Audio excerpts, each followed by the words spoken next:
We are 78 days away from the US election. The campaigning is on in full swing. The policies are being laid out. There's more outreach, more mudslinging, more targeted advertising, and there's a major attempt to hit the right chord with the Indian American community.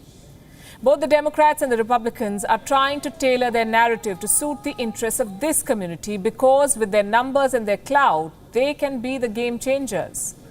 We've discussed this before on the show. Tonight we'll talk about what both sides are promising for the Indian American community. I'll begin with the Democrats. What do they have to offer Indian Americans besides Kamala Harris and her dosa videos? Well, Joe Biden's team has come up with an expansive agenda on relations with India and the welfare of Indian Americans if he wins.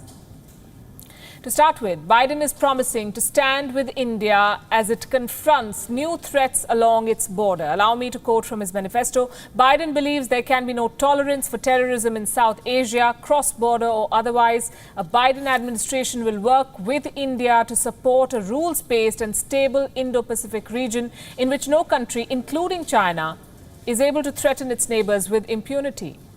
These are some very strong words, and they keep getting better. On immigration, Biden is promising to overturn the Trump administration's planned switch to a merit-based system. Remember, Donald Trump is trying to overhaul the U.S. immigration system to be based on merit rather than family ties. He's already put a freeze on H-1B visas and green cards. Joe Biden is promising to bring them back. He's promising to preserve family unification as a core principle of the U.S. immigration system. Let me quote again. Biden will support family-based immigration and reduce the family visa backlog.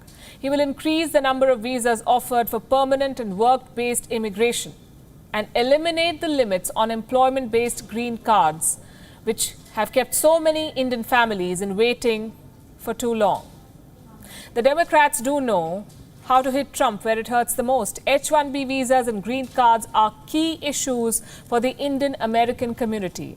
And Donald Trump is not doing enough to address these concerns. His planned immigration policies, in all honesty, are not very promising when it comes to India.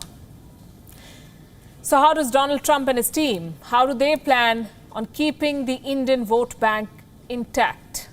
Well, for now, they're relying on India's internal issues and promising that Trump will not interfere. Issues like Kashmir. Look at the headline on your screen. It says Donald Trump never interfered in the J&K issue, stood up to China. This is according to a recent statement by Trump's campaign.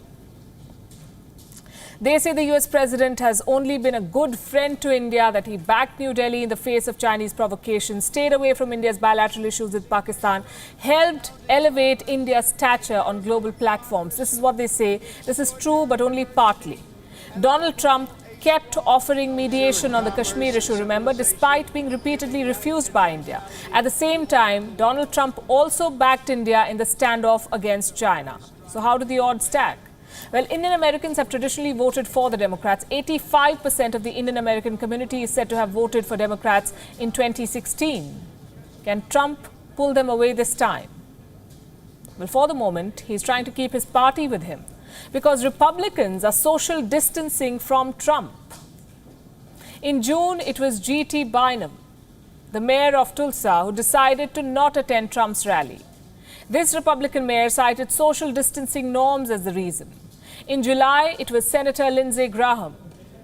He decided to publicly disagree with Trump.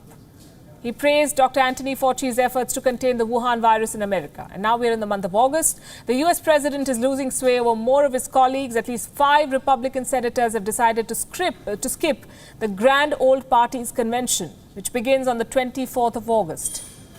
Some have cited the pandemic as a reason. Others have not even bothered to explain why. And that's not all. Not many Republicans came out in support of Donald Trump's plan to delay the election. Some declined to make their stance clear. Some others brushed it off as a joke, which is quite unusual. Just weeks before the election, publicly dissing your party's candidate is not normal. Why are they doing this? Well, they say, or some of them say, that Trump's stronghold is slowly weakening to a finger hold, both at work and at home. What does that mean? I'll let the pictures do the talking.